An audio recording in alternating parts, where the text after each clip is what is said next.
Astaghfirullah. Bismillahirrahmanirrahim. Assalamualaikum warahmatullahi wabarakatuh. Alhamdulillah wassalatu wassalamu ala rasulillah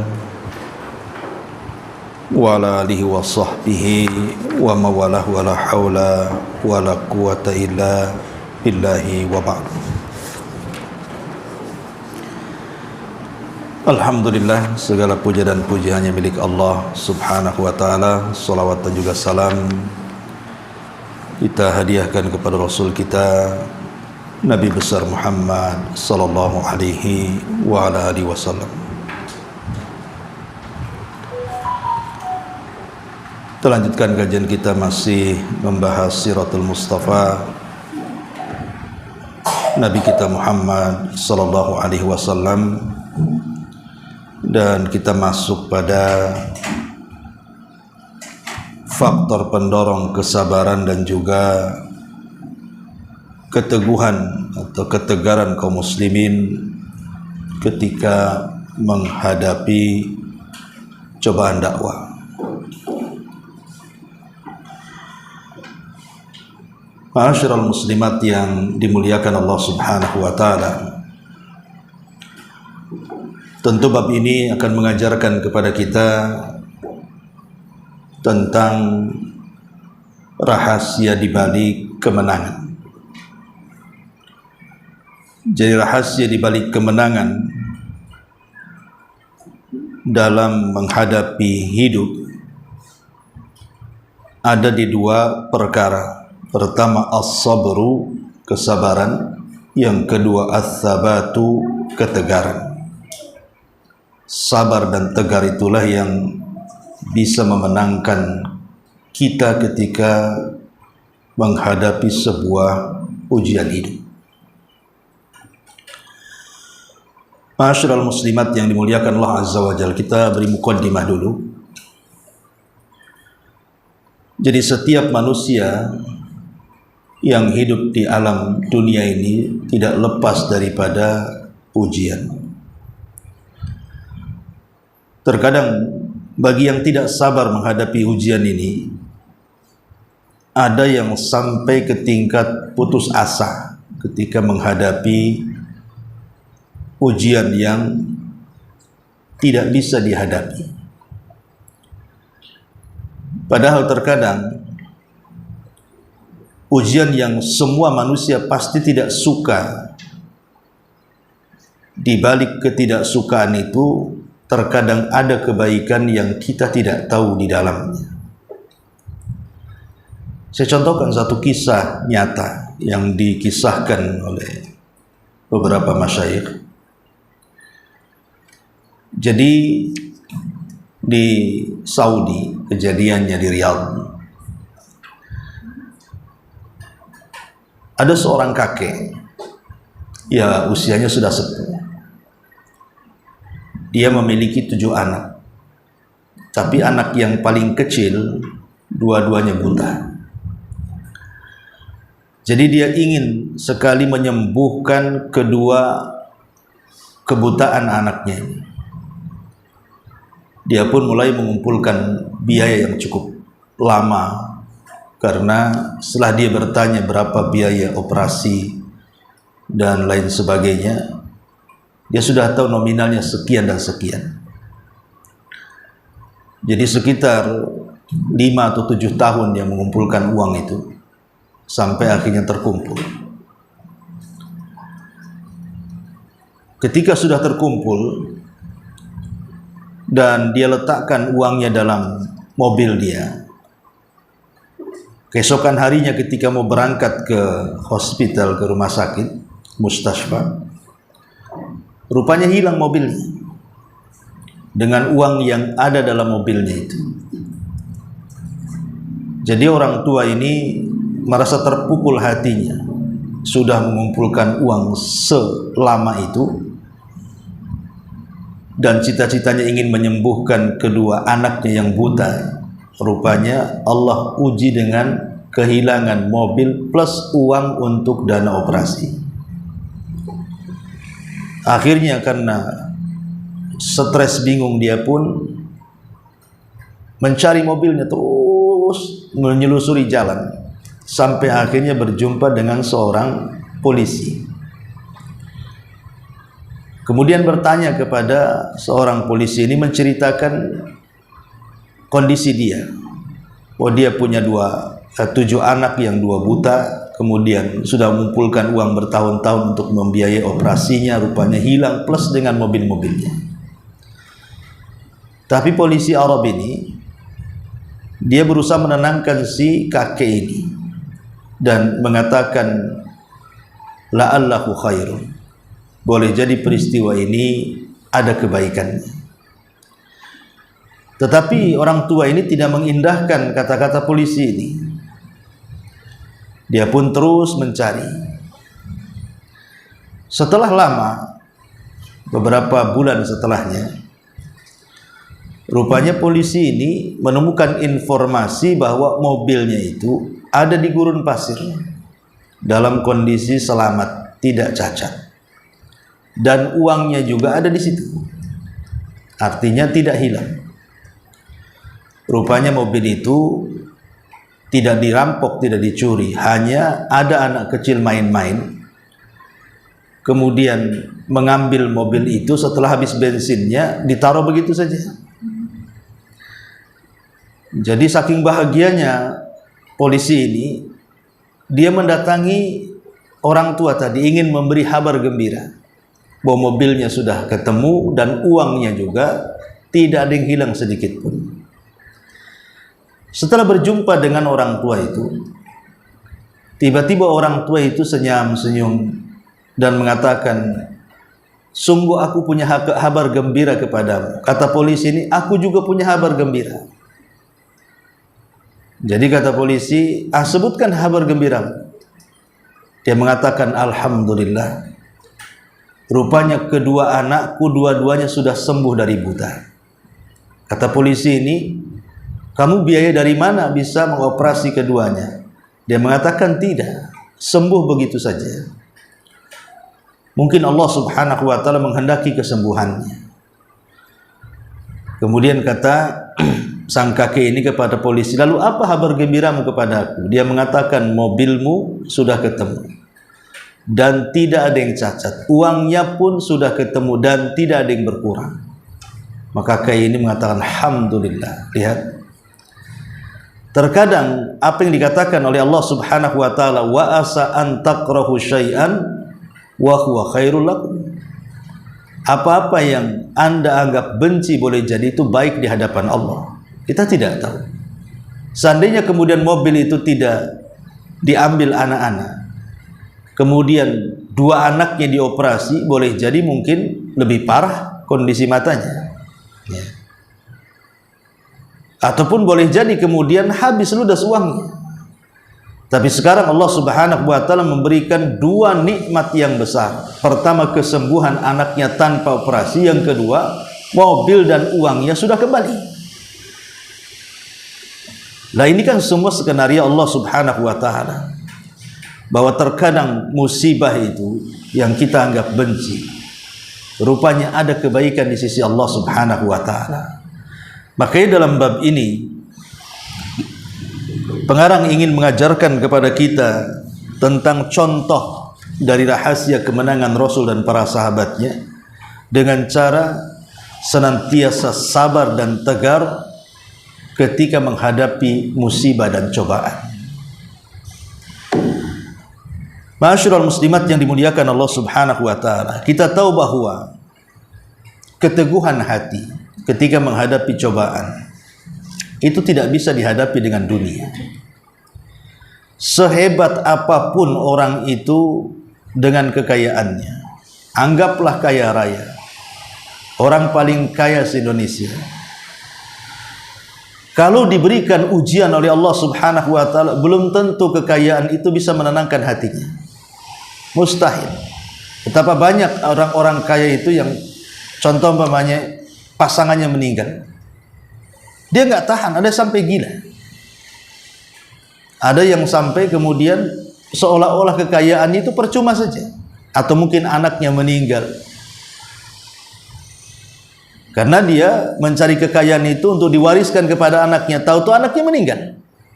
Jadi kekayaan itu tidak bisa menjadikan orang sabar dan tidak bisa juga menjadikan orang tegar. Jadi dunia itu tidak bisa apa-apa. Lalu apa yang bisa menjadikan orang sabar dan tegar itu? Itulah ketika manusia terpikir tentang akhirat, terpikir tentang kehidupan setelah kematian. Hanya dengan itulah orang bisa sabar. Makanya kenapa kematian ini kalau dipandang orang kaya maka akan menyempitkan hidupnya, tapi kalau dipandang oleh orang miskin maka akan meluaskan hidupnya. Kenapa orang kaya ketika memandang kematian itu akan sempit? Karena dia terpikir dengan kekayaannya, kalau mati siapa yang akan mengambilnya? Mungkinkah dibawa ke dalam kuburannya? Mustahil, sempit hatinya. Lalu buat apa dia kaya kalau kemudian dia meninggalkan kekayaan dengan kematiannya? Makanya orang kaya kalau mengingat kematian sesak dadanya dia, karena takut rumahnya, mobilnya, ATM-nya, kebunnya akan ditinggalkan dia. Tapi sebaliknya orang miskin kalau melihat kematian maka akan meluaskan hidupnya, dan dia berpikir bahwa kehidupan dunia ini bukan kehidupan selamanya, bahwa kemiskinan itu ada batasnya. Orang miskin itu kan ada batasnya, dengan kematian selesailah kemiskinannya itu.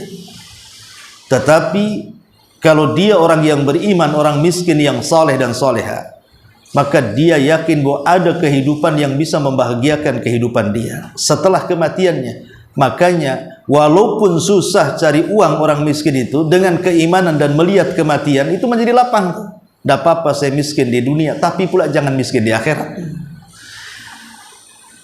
Nah, itulah yang kemudian menjadi kaidah para sahabat Nabi SAW. Kenapa mereka bisa sabar, bisa tegar ketika menghadapi musibah? Karena di awal-awal dakwah ini, apalagi periode Mekah, itu ujian dan badai cobaan itu luar biasa.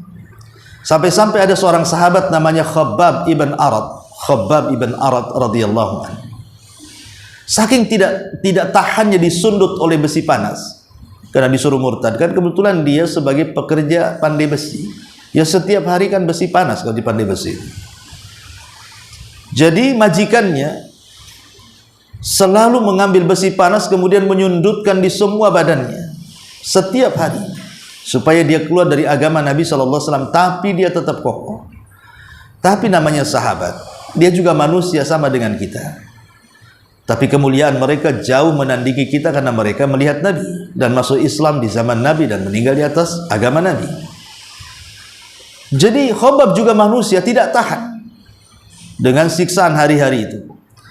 Maka dia datang menemui Nabi SAW lah ketika itu Rasul sedang bersandar di kiswah Ka'bah.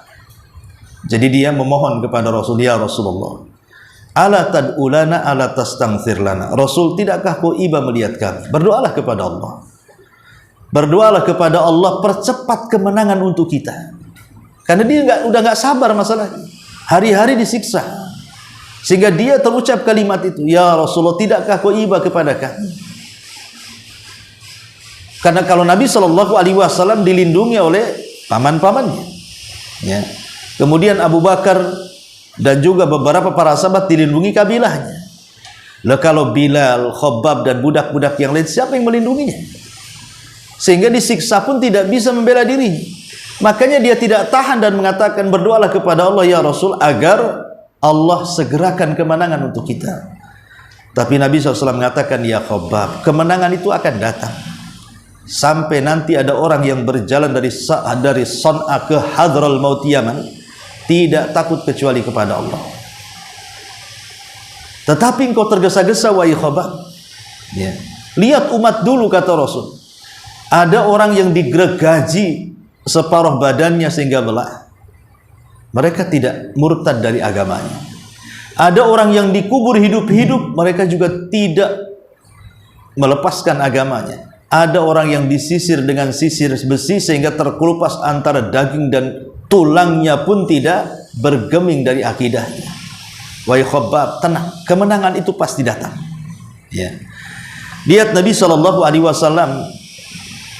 memberikan hiburan kepada Khabbab. Dan lihat pula Khabbab bagaimana periode Mekah pertama ini sangat luar biasa gitu ya, tekanan ujian kepada para sahabat Nabi SAW yang bertubi-tubi dari orang-orang Quraisy. Tapi kenapa bisa mereka sabar? Kenapa bisa mereka itu tegar, tidak murtad dari agamanya? Justru semakin disiksa semakin kuat imannya, semakin disiksa semakin teguh megang agamanya. Inilah rahasianya. Kenapa sampai bisa, apa pendorong kesabaran dan ketegaran para sahabat di zaman itu? Ya. Baik, masyarul muslimat yang dimuliakan Allah Azza wa Jalla. Yang pertama di sini disebutkan yang menjadikan mereka tegar dan kuat itu karena iman yang teguh kepada Allah. Keimanan yang teguh kepada Allah Subhanahu wa taala itulah faktor utama kenapa mereka sangat sabar dan tegar menghadapi ujian.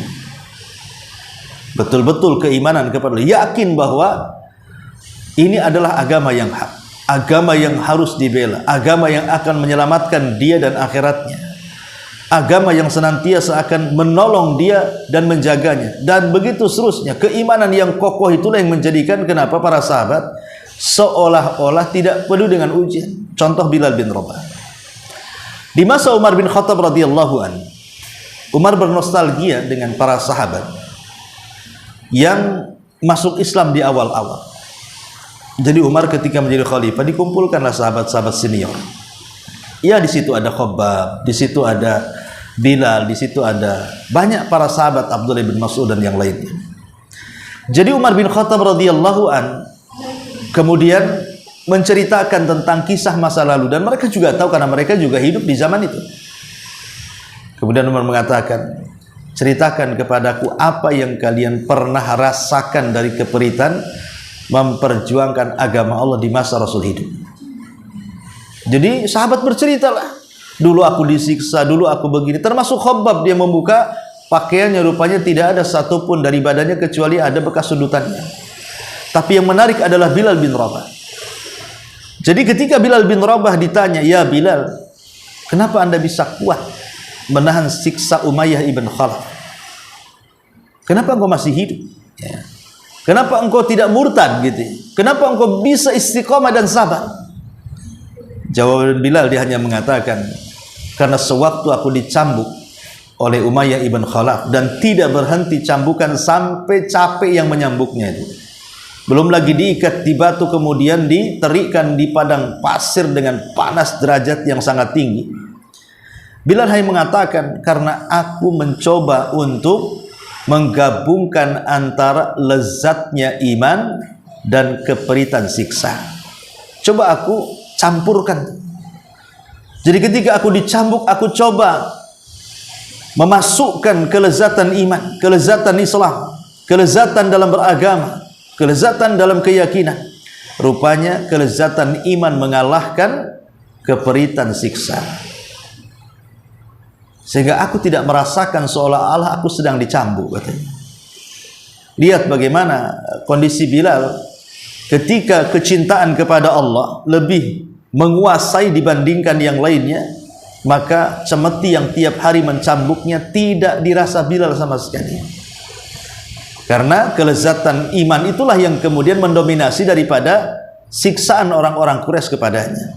Itulah kehebatan keimanan kepada Allah Subhanahu wa taala. Makanya di sini disebutkan bahwa sebab dan faktor paling utama adalah keimanan kepada Allah semata dan mengenal Allah dengan sebenar-benarnya.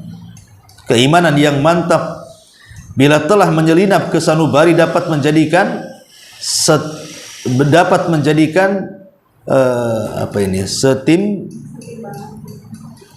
setimbangan gunung dan tidak akan goyah.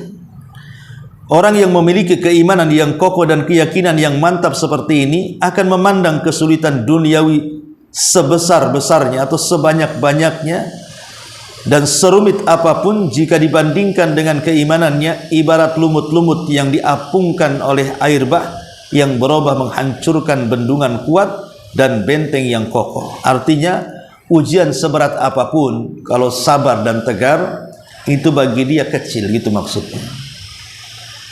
Itulah yang dirasakan. Makanya kemudian Allah mengatakan fa amaz zabadu fayadhabu jufa wa amma ma yanfa'un nas fayamkuthu fil ard. Adapun buih itu akan hilang sebagai sesuatu yang tidak ada harganya. Adapun yang memberi manfaat kepada manusia, maka itulah yang tetap. Artinya buih-buih itu artinya ujian-ujian. Makanya sering saya katakan, Bu, saya, ibu atau siapapun lah, selama hidup di dunia ini pasti akan mengalami ujian yang kita rasanya tidak bisa keluar dari situ. Pasti itu. Saya, ibu atau siapapun, kalau belum merasakan, nanti pasti akan merasakan.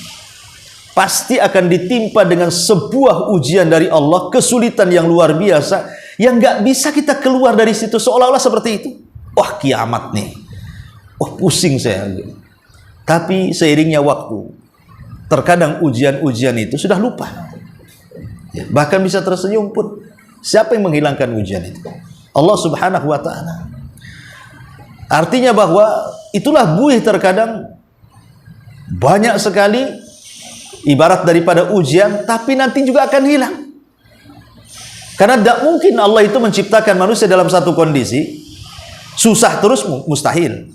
Pasti akan dirubah-rubah oleh Allah kehidupan manusia itu. Pasti susah, pasti juga senang. Ya, senang susah itu akan terus berganti-ganti dalam kehidupan kita, dan itu berdasarkan nas Quran, wa tilkal ayyam nudawiluha bainan nas. Yang namanya hari itu kan diputar-putarkan itu. Kadang senang, kadang susah, kadang sedih, kadang bahagia, kadang menangis, kadang tertawa, dan begitu seterusnya. Jadi ujian itu akan mudah dihadapi bagi orang-orang yang percaya dengan Allah Subhanahu wa ta'ala, bahwa di balik ujian ini boleh jadi Allah sedang mengangkat derajat kita, boleh jadi Allah Subhanahu wa ta'ala sedang menghapus dosa-dosa kita, boleh jadi Allah sedang menegur kita. Kita tidak tahu hikmah di balik ujian ini apa. Terkadang kenapa Allah Subhanahu wa ta'ala ketika memberikan ujian, contohnya sakit, kok lama sembuhnya? Padahal dia sudah berusaha menyembuhkannya. Boleh jadi kalau dia sembuh, dia maksiat lagi.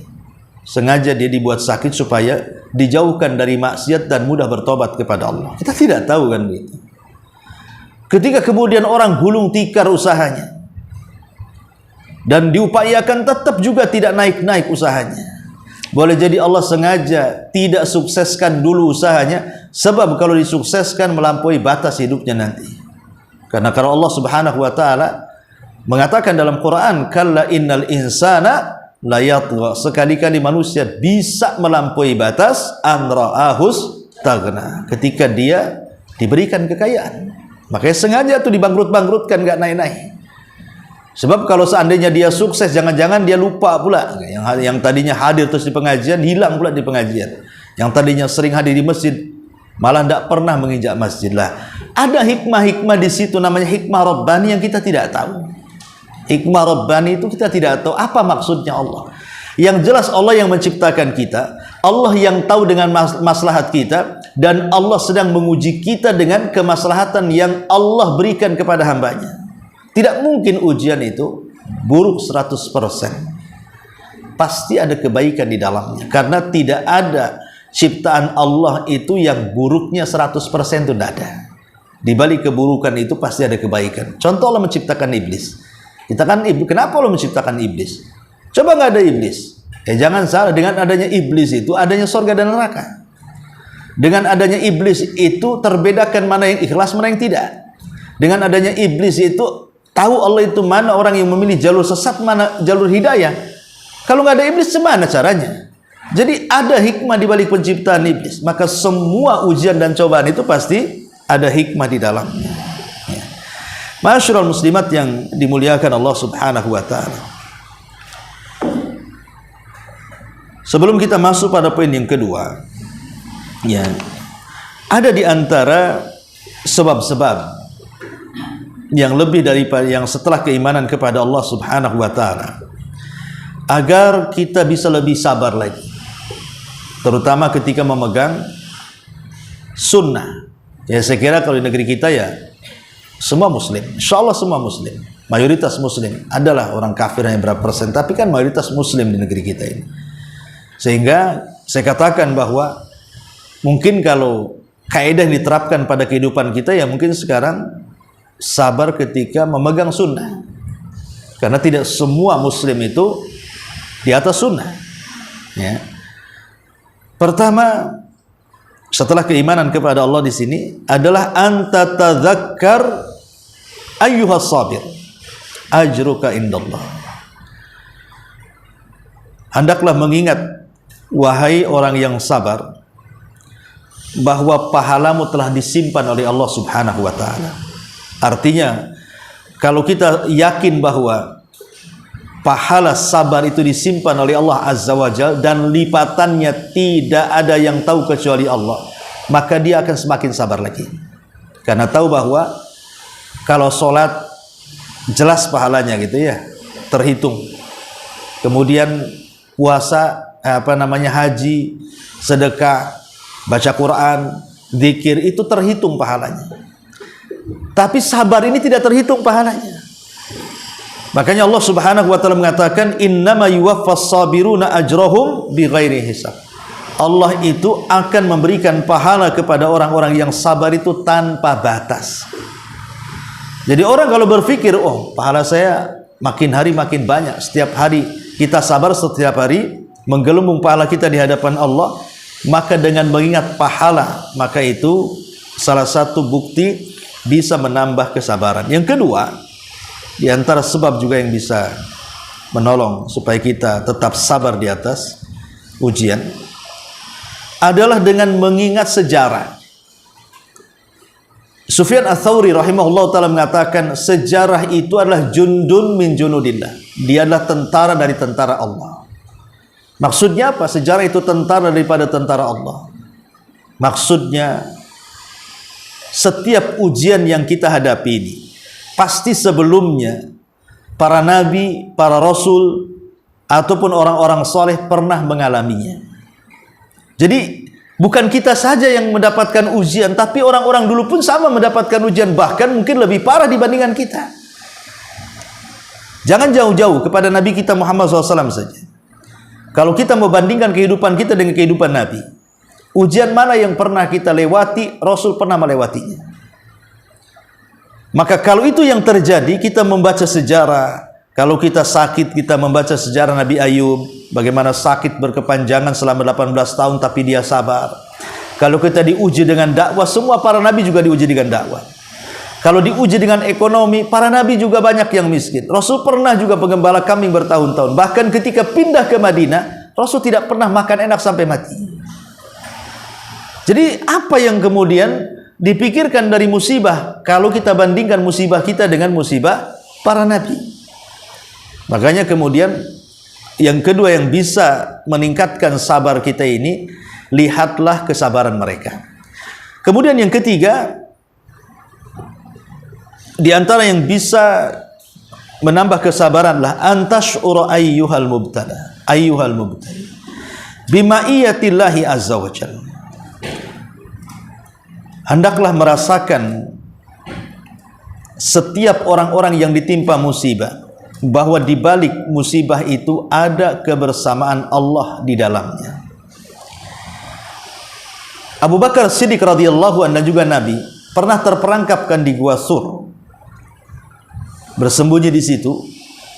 Kemudian dia dicari oleh seluruh orang-orang kafir Quraisy dengan hadiah yang fantastis.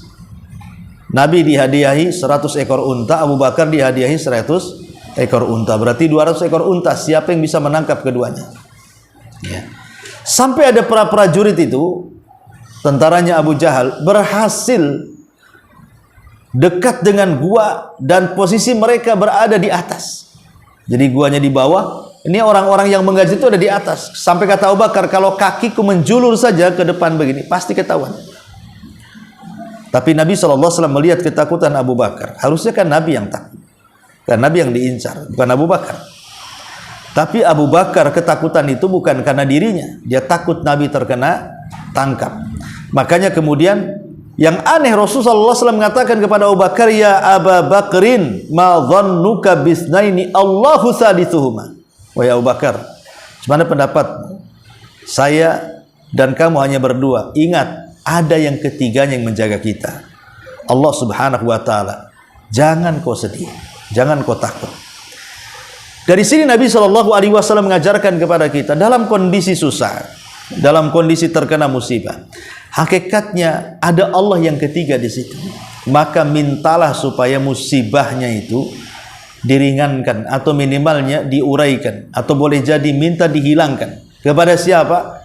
Kepada zat yang ketiga, Allah Subhanahu wa taala. Antara kita dan musibah, di sana ada Allah. Kan Allah yang mendatangkan musibah, maka Allah yang mengangkatnya. Ini yang ketiga. Yang keempat, an ta'lama anna Allah sayajma' bainaka wa baina man zalamaka. Ingat, kalau memang ujian dan musibah itu berangkat dari kezaliman orang kepada kita. Mungkin orang itu menghina kita, mencaci maki kita, mengambil hak kita, mengata-ngatain kita, membuli kita, atau apa namanya, yang sifatnya sifat zalim. Maka yakin bahwa satu hari nanti, walaupun kita di dunia tidak bisa menghadapi kezaliman orang zalim, nanti ada hari di mana kita akan dikumpulkan bersama mereka, orang-orang yang menzalimi kita di hadapan Allah. Di situ terjadi qisas. Dan inilah yang menenangkan hati kita, bahwa Allah tidak tidur. Di dunia saja orang-orang yang mazlum, dizalim itu mustajab doanya, apalagi di akhirat, ya. Maka dengan keyakinan bahwa akan ada balasan kepada orang-orang yang menyakiti kita, ini bisa menambah kesabaran. Ini yang keempat. Kemudian yang kelima, di antara juga sebab-sebab yang bisa menanamkan kesabaran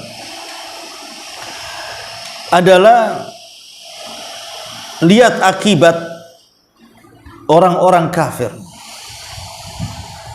Lihat akibat orang-orang kafir, orang-orang yang mereka tidak sabar, ya, tidak sabar dengan ajakan para nabi mereka kepada mereka, sehingga mereka menentang para nabinya. Akibat ketidaksabaran orang-orang kafir, maka Allah Subhanahu wa taala berikan mereka azab yang begitu pedih dari zaman ke zaman. Itu akibat orang-orang yang tidak sabar, menentang nabinya justru. Maka akan ada akibat yang buruk. Ini yang kelima. Kemudian yang keenam juga, an ta'lama annal faraja qaribun. Ingatlah, musibah itu tidak lama. Musibah itu tidak lama, pasti ada waktunya musibah itu diangkat oleh Allah Azza wa Jalla. Dan ingat bahwa Allah Subhanahu wa taala mengatakan, inna ma'al usri yusran, inna ma'al usri yusra. Fa inna ma'al usri yusra, inna ma'al usri yusra. Di sini Allah Subhanahu wa taala menyebut dua kata. Pertama al-usr. Kemudian yang kedua kata-kata yusra. Al-usr itu artinya sulit, yusra itu mudah. Allah ulang dua kata. Inna ma'al usri yusra, inna ma'al usri yusra. Kalimat al-usri menggunakan alif lam dua-duanya. Al-usri yang pertama menggunakan alif lam, al-usri yang kedua juga menggunakan alif lam. Tapi yusran yang pertama menggunakan tanwin, sebagaimana yusran yang kedua menggunakan tanwin. Secara ilmu usul fiqh, ya, bahwa alif lam itu menunjukkan ma'rifat, lain dengan nakirah menunjukkan umum. Seolah-olah Allah ingin mengatakan bahwa kalimat al-usri yang pertama adalah usri yang kedua. Tetapi kalimat yusran, kemudahan yang pertama, bukan kemudahan yang kedua. Mungkin lebih jelasnya. Jadi al-usri yang pertama dengan usri yang kedua itu satu, berarti satu kesulitan. Tapi yusron yang pertama dengan yusron yang kedua itu berbeda, seolah-olah banyak kemudahan. Jadi kalau seandainya Allah memberikan satu kesulitan kepada kita, Allah sediakan dua kemudahan, tiga kemudahan, empat kemudahan. Gitu maksudnya. Jadi ujian itu sedikit, kemudahan itu banyak. Cuman kadang-kadang kita ini melihat kesulitannya, tidak melihat kemudahannya, sehingga kemudian tidak pernah berkacamata di situ. Ingat bahwa ujian itu akan berlalu, itu maksudnya, dan akan datang kebahagiaan. Kemudian juga yang ketujuh, Di antara sebab-sebab sabar itu anta'lama anna kulla bani Adam mubtala. Ingatlah bahwa semua anak Adam itu pasti diuji. Maka lihatlah ujian kita dengan ujian orang lain. Kalau kita umpamanya diuji kesehatan, lihat ada orang yang lebih parah dari sakit kita. Kalau ada orang diuji dengan kefakiran, kita lihat ada orang yang lebih fakir dibandingkan kita. Jadi kalau kita senantiasa melihat ke bawah dalam setiap ujian itu, maka kita akan tenang hidupnya. Jangan melihat ke atas. Kita kena sakit, nengok ke atas yang sehat, ya kita akan kufur nikmat jadinya. Kita miskin, lihat pula orang kaya, ya akan kufur nikmat jadinya. Makanya kalau ingin sabar, yakini bahwa setiap anak Adam itu terkena ujian dan cobaan. Dan terkadang ujian dan cobaan yang kita alami itu rupanya masih ada saudara kita yang jauh lebih parah dibandingkan kita. Ini yang ketujuh. Yang kedelapan, ya, ayyakuna laka, ataupun an yakuna laka an yudzakiruka billah wa yukhaffif ankal alamak fa innamal mar'u bi ikhwani. Ya. Kemudian yang kedelapan, hendaklah diingatkan. Ujian itu hendaklah mengingatkan kita kepada Allah. Makanya ada istilah bergelimang dengan dunia tapi melalaikan dia dari Allah. Itu lebih bahaya dibandingkan orang yang diuji dengan dunia tapi masih diingatkan dengan Allah. Jadi mendingan diuji oleh Allah tapi masih mengingatkan kita kepada Allah dibandingkan dibentangkan dunia tapi melalaikan kita dari Allah. Maka ini penting bahwa jadikan setiap ujian itu mengingat Allah. Bahwa boleh jadi Allah itu ada maksud yang kita tidak tahu. Dulu ada murid saya satu itu kerja di PT Muka Kuning. Ya. Jadi ketika terjadi PHK, nama dia ada di situ. Wah, dia setiap malam WA, telepon, "Gimana nih Ustaz?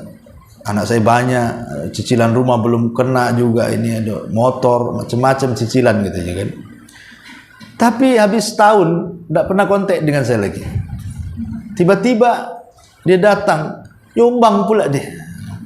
Nyumbang ke Jabal Luhut itu berapa juta gitu kan. Dia cerita, alhamdulillah sekarang saya sudah jadi wira swasta, Ustaz, sudah jualan dan sukses. Ya. Justru pendapatan per bulannya 10 kali lipat dari gaji yang dia terima di PT-nya itu. Dan siapa yang tahu kan begitu? Itu kan skenario Allah. Kalau dia tidak dipecat di segitu aja dia hidupnya. Boleh jadi dia punya rumah, dia ngontrak aja. Nah, ini kan salah satu bukti bahwa di situ ada hikmah kita yang tidak tahu, skenario Allah. Jangan dipandang dipecat itu sebuah keburukan. Boleh jadi ada kebaikan di balik pemecatan itu. Nah, ini juga kenapa kemudian setiap ujian itu diingatkan kita kepada Allah Subhanahu wa taala. Kemudian yang terakhir yang nomor 9, antarda bima qasamallahu lah. Supaya lebih tenang dan lebih sabar lagi, redholah dengan pemberian Allah Subhanahu wa taala. Redholah dengan ujian yang Allah anugerahkan kepada kita, yang Allah berikan kepada kita.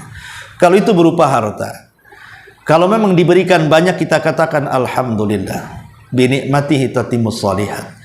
Kalau itu tidak banyak, tetap kita katakan alhamdulillah ala kulli halin. Tetap kita memuji Allah, karena Allah itu kan tetap harus dipuji, baik dalam kondisi susah, senang, sehat, sakit. Ya, tetap Allah itu tidak boleh kemudian ketika senang aja dipuji, ketika susah pula dicela, kan enggak begitu. Jadi kalau orang yang redha dengan pemberian Allah Subhanahu wa taala itu akan tenang. Makanya ada hadis yang mengatakan ajaban li amril mukmin. Sungguh mengherankan perkaranya seorang mukmin itu. In asabathu sarra syakara. Kalau ditimpa kebaikan, nikmat, bersyukur. Wa in asabathu dharra sabara. Kalau ditimpa dengan keburukan, dia bersabar. Dan kedua-duanya baik bagi seorang mukmin. Jadi seorang mukmin itu memandang nikmat ia baik, memandang ujian ia baik gitu. Dua-duanya baik bagi seorang mukmin. Dua-duanya baik bagi seorang mukmin. Itulah kenapa orang yang redha dengan pemberian Allah Subhanahu wa taala itu akan tenang dan lebih sabar lagi. Dan yang terakhir, yang ke-10, tudzakirul maut. Hendaklah ketika diuji oleh Allah Azza wa Jalla, ingat kematian.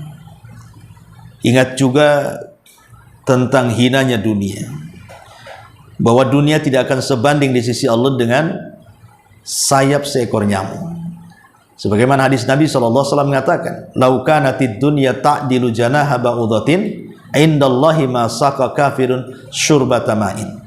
Kalau dunia ini memiliki manfaat di sisi Allah walaupun sesayap nyamuk, tentu orang kafir tidak akan diberikan minum walaupun seteguk air. Tapi karena dunia tidak ada manfaatnya, ya semua bisa menikmati. Mau kafir, mau mukmin, semua menikmati.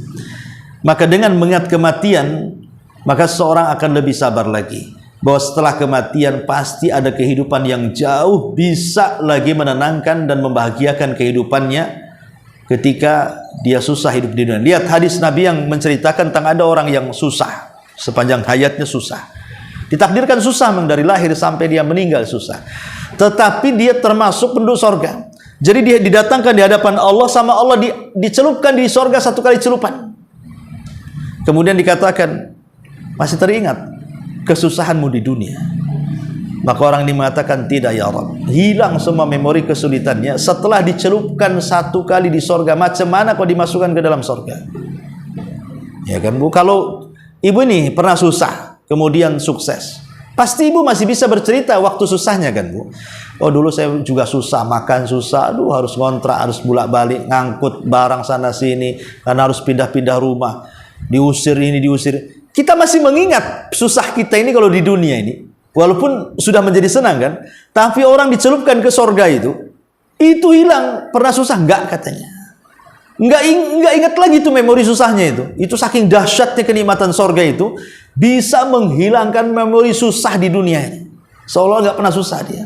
Tapi sebaliknya, orang yang senang di dunia ketika dicelupkan ke neraka, dia pun hilang memori senangnya, seolah enggak pernah senang hidupnya tuh. Padahal 1 kali celupkan neraka, macam mana dimasukkan kan ke dalam neraka, naudzubillah. Jadi mengingat kematian juga salah satu bentuk seseorang itu bisa lebih sabar lagi. Ma'asyiral muslimat yang dimuliakan Allah Azza wa Jalla, ini diantara tambahan daripada faktor kesabaran dan keteguhan. Kemudian yang nomor 2 di sini disebutkan kepemimpinan yang diidolakan setiap hati. Maksudnya siapa? Rasulullah. Kenapa para sahabat bisa sabar, bisa tegar? Karena melihat pemimpinnya. Lah kalau pemimpinnya tidak sabar, ya gimana pula rakyatnya? Apalagi betul-betul para sahabat itu memperhatikan gerak-gerik Rasul, mulai dari ucapan, perbuatan, penetapan, akhlak, badan, dan begitu seterusnya. Ketika mereka melihat Rasul itu memang uswatun hasanah, qudwatun hasanah dalam segala bidang, dalam segala hal, itulah yang membuat para sahabat lebih sabar lagi. Ketika Rasul sabar, sahabat juga sabar. Jadi kesabaran itu juga karena melihat siapa yang memimpin. Makanya kalau kita melihat Nabi kita adalah Nabi kita Muhammad SAW, kemudian kita terus belajar sejarah seperti ini kan itu, maka kita akan lebih paham lagi bagaimana karakter beliau. Semakin bangga, semakin ingin menirunya, dan insya Allah akan semakin sabar lagi ketika mendapatkan ujian, sebagaimana Rasulullah juga mengalami ujian dan Rasul sabar dan mencontohkan bagaimana cara kesabaran dan ketegaran itu. Ya, ibu bisa baca sendiri ini bagaimana tentang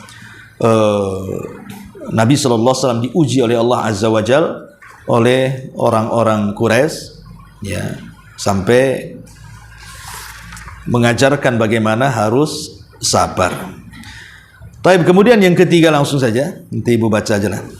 Kemudian yang ketiga, rasa tanggung jawab. Jadi para sahabat ini menyadari secara penuh akan besarnya tanggung jawab yang dipikul ke pundak umat manusia. Tanggung jawab ini tidak dapat diletakkan dan diselewengkan betapapun kondisinya, sebab keteledoran dan lari darinya memiliki implikasi yang sangat besar dan berbahaya melebihi penindasan yang dirasakan oleh mereka. Kerugian yang akan mereka derita dan diderita oleh umat manusia secara keseluruhan akibat lari darinya jauh lebih besar dibandingkan dengan kesulitan-kesulitan yang selama ini mereka hadapi akibat beban yang mereka tanggung tersebut. Jadi kenapa para sahabat bisa sabar? Karena mereka punya tanggung jawab. Kalau mereka tidak menang hari itu, maka selamanya tidak akan menang. Kalau mereka tidak mempertahankan Islam kala itu, maka Allah tidak akan disembah lagi selamanya. Jadi itulah tanggung jawab yang dipikul para sahabat. Kenapa mereka harus sabar? Ketika Nabi SAW besoknya terjadi perang Badar, Rasul kan mengatakan dalam doanya, apa doanya? Intahlik hadhil isabah falan tu'bad fil ardi abada. Ya Allah, kalau kau hancurkan kelompok yang sedikit ini, engkau tidak akan disembah lagi selamanya. Kalau kami kalah, aku terbunuh dan semua sahabat terbunuh, engkau tidak akan ada yang menyembah lagi. Itulah yang menjadikan kemudian beban tanggung jawab para sahabat. Mereka harus sabar mempertahankan Islam. Karena ini bukan untuk keberlangsungan generasi mereka saja. Mereka pun memikirkan generasi anak-anak mereka, cucu mereka, cicit mereka, dan keturunan mereka sampai hari ini. Makanya itulah tanggung jawab besar, itulah yang menjadikan mereka sabar dan tetap mempertahankan Islam. Karena Islam ini akan terus ada sampai hari ini, bahkan sampai kiamat dibangkitkan. Dan sudah terbukti hasilnya. Dengan kesabaran mereka, Islam berkembang kemana-mana. Alhamdulillah, kalau seandainya bukan karena Allah, kemudian mereka, tentu semua menjadi penyembah berhala. Nah, ini tanggung jawab kuat para sahabat. Dan itu juga sama, kalau kita ini dalam berdakwah merasa bertanggung jawab bahwa ini adalah tanggung jawab kita semuanya, bukan tanggung jawab seorang ustadz saja, maka dakwah ini akan mudah menyebar. Ya, karena kan tanggung jawab kita semua, ya minimalnya kepada keluarga. Nah, ini juga yang ketiga. Kemudian yang keempat, iman kepada akhirat. Inilah yang lebih memantapkan para sahabat. Kenapa para sahabat itu mereka sampai dicaci, dimaki, sampai ada yang dibunuh seperti keluarga Ammar ibn Yasir itu kan. Kenapa? Karena mereka yakin dengan akhirat. Ingat ketika Rasul lewat, Rasul waktu itu kan masih sedikit ya para sahabat. Rasul pun tidak bisa menolong ketika keluarga Ammar disiksa. Hanya bisa memandang dari jauh. Bagaimana Sumayyah dibunuh, bagaimana Yasir dibunuh, kemudian Ammar juga disiksa gitu ya, dan sahabat yang lain juga disiksa. Sahabat tidak bisa menolong karena mereka di waktu lemah waktu itu kan. Tapi Rasul hanya bisa mendoakan keluarga Ammar ibn Yasir. Apa kata Rasul? Ya Ammar, ya isbiru ya ala Yasir, fa inna mau'idakumul jannah. Bersabarlah wahai keluarga Yasir, bahwa tempat duduk kalian di surga. Jadi dengan diingatkan akhirat itu semakin sabar lagi mereka. Nggak apa-apa susah-susah di dunia, tapi nanti di akhirat mereka akan mendapatkan kebahagiaan. Nah, di sini dijelaskan tentang iman kepada akhirat ini. Ini merupakan faktor, salah satu faktor yang menguatkan tumbuhnya rasa tanggung jawab tersebut. Mereka memiliki keyakinan yang kuat bahwa kelak mereka akan dibangkitkan menghadap Rabb mereka. Kemudian juga akan dihisab amal-amal mereka dan sedetil-detilnya, baik yang besar maupun yang kecil. Jadi hanya ada dua pilihan, ke sorga ataupun ke neraka. Mereka menjalani kehidupan antara rasa takut dan pengharapan, mengharap rahmat Rabb mereka dan takut akan siksanya. Mereka adalah sebagaimana yang difirmankan, walladzina yu'tuna ma atau wa qulubuhum wajilah. Dan orang-orang yang memberikan apa yang telah mereka berikan dengan hati yang sangat takut kalau amal mereka tidak diterima. Ayat ini ada asbab nuzulnya. Jadi Aisyah radhiyallahu anha ketika ditanya oleh para sahabat tentang surah Al-Mu'minun ayat 60 ini, dan orang-orang yang mereka telah memberikan apa yang telah mereka berikan, mungkin sebagian mereka ada yang sudah bersedekah banyak, sudah menghabiskan waktu-waktunya untuk sholat, menghabiskan waktu-waktunya untuk baca Quran, untuk berzikir, untuk puasa, untuk haji, untuk umrah. Pokoknya mereka sudah banyak memberikan kepada Allah ibadah-ibadah yang luar biasa. Tetapi walaupun demikian, hati mereka tetap takut. Takut kalau ibadah-ibadah itu tidak diterima. Sehingga kemudian para sahabat yang bertanya kepada Aisyah Ummul Mukminin ini, wahai Aisyah, apa yang Anda maksudkan dengan ayat surah Al-Mu'minun 60 itu? Kata Aisyah, mereka bukan orang-orang yang makan riba kemudian bertobat, bukan orang-orang yang mencuri kemudian bertobat, bukan orang-orang yang berzina kemudian bertobat, tapi mereka adalah orang-orang yang berpuasa, orang-orang yang haji, orang-orang yang sedekah. Kemudian mereka takut kalau puasa, haji dan sedekahnya tidak diterima oleh Allah. Makanya sering saya katakan, Bu, ibu nih ibadah dari kemarin sampai hari ini atau yang dulu-dulu, siapa yang tahu diterima? Apa tahu ibu diterima ibadah ibu? Kan ada yang tahu. Pengajian hari ini saja apakah berpahala atau tidak, kan tidak ada yang tahu. Tidak ada yang tahu puasa kita diterima, sholat kita diterima, tidak ada yang tahu apakah diterima ataukah tidak. Sama dengan orang yang berbuat maksiat kemudian tobat, kemudian baca istighfar, apakah dia yakin tobatnya diterima atau tidak? Tidak ada yang tahu, ya. Baik orang yang beramal dengan amalan soleh dia tidak tahu diterima tidaknya, ataupun orang yang berbuat jahat kemudian bertobat diterima tidak ada yang tahu kecuali Allah. Tahunya nanti kalau sudah mati. Oh, baru tahu ini amalan ini yang diterima, ini yang tidak. Oh, ini tobat yang diterima, ini yang ditolak. Nanti kalau sudah mati baru tahu. Kalau di dunia tidak tahu. Lah karena tidak ada yang tahu di dunia ini amalan kita diterima atau tidak, atau tobat kita diterima atau tidak. Makanya dulu para ulama salaf mereka sangat takut. Ya.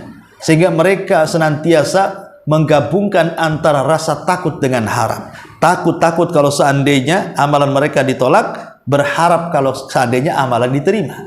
Takut kalau seandainya tobatnya ditolak, berharap kalau tobatnya diterima.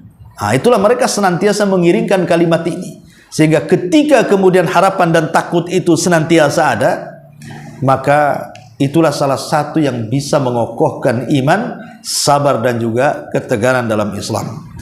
Nah, ini diantara yang keempat lah iman kepada hari akhirat, ya. Kemudian yang kelima Al-Quran. Jelas ya, Al-Quran adalah risalah Islam yang di dalamnya penuh dengan ayat-ayat yang menjelaskan tentang kesabaran dan ketegaran, ya. Wallahu alam, saya kira sampai sini dulu, sampai nomor 5. Ya. Sebelum saya tutup, silahkan kalau ada yang bertanya.